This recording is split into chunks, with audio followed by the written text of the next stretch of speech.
अगर linear equation को सरल करने की बात की जाए तो इसका इतिहास बहुत पुराना है।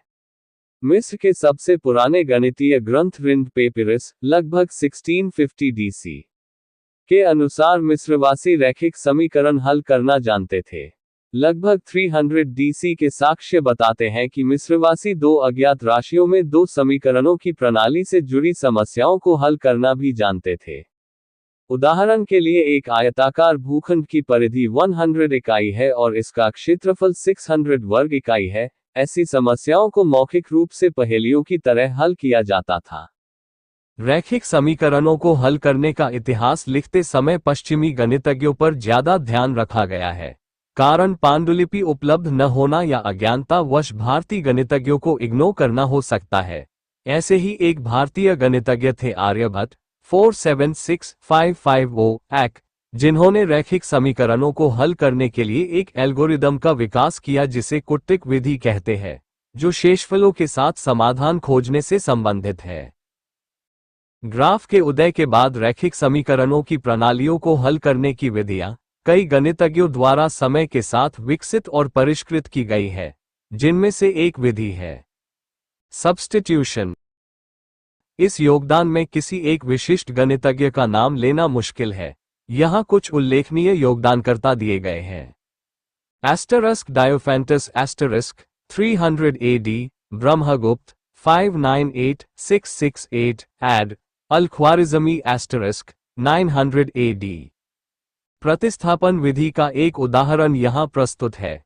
2x + 3 या = 7 और x2y = -1। दूसरे समीकरण से हम x को x = 2y - 1 के रूप में व्यक्त करते हैं। पहले समीकरण में x के लिए इस व्यंजक को प्रतिस्थापित करें। 2y - 1 + 3y = 7y को सरल करें और हल करें। 4y - 2 + 3y = 7 और 7y = 9 और y = 9/7। y = 9/7 को x = 2y - 1 में प्रतिस्थापित करने पर x = 2 9/7 - 1 और x = 18/7 1 और x = 11/7 हल x = 11/7 और y = 9/7। एलिमिनेशन मेथड में भी किसी एक विशिष्ट गणितज्ञ का नाम लेना मुश्किल है। यहाँ कुछ उल्लेखनीय योगदानकर्ता दिए गए हैं। Rene Descartes asterisk 1596-1650 asterisk, Leonhard Euler 1707-1783, Carl Friedrich Gauss 1777-1855। मान लीजिए हमारे पास दो समीकरण हैं। 2x + 3y = 7 और x - 2y = -1। दूसरे समीकरण को 2 से गुणा करने से 2x + 3y = 7, 2x - 4y = -2। समीकरणों को घटाएं। 7y = 9, y = 9/7। y का मान किसी भी मूल समीकरण में रखने पर 2x + 3 9 7 = 7, 2x = 7 - 27/7 = 22/7, x = 11/7। Now cross multiplication method, इसे मेथड ऑफ प्रोपोर्शंस भी कहा जाता है।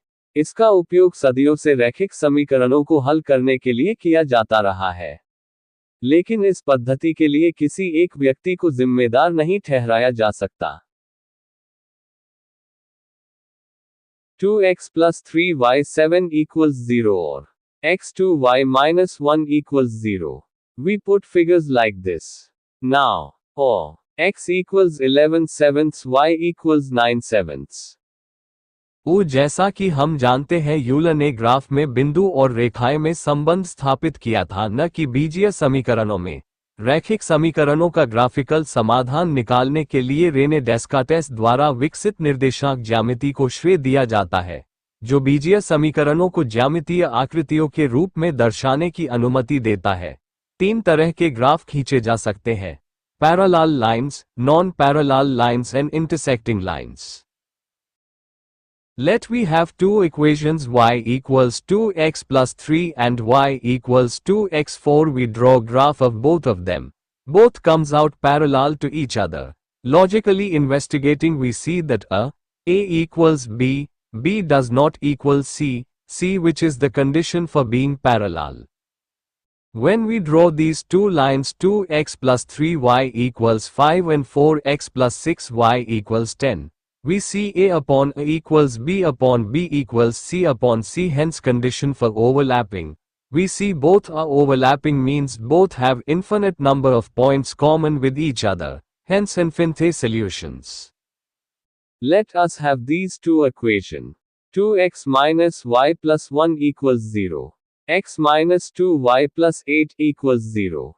Drawing on a graph we get intersecting lines. Watching nature of equations we see A upon A does not equal B upon B, which is the conditions for being non-parallel or intersecting. One thing should be noted, no one person can be attributed for this logical conclusions.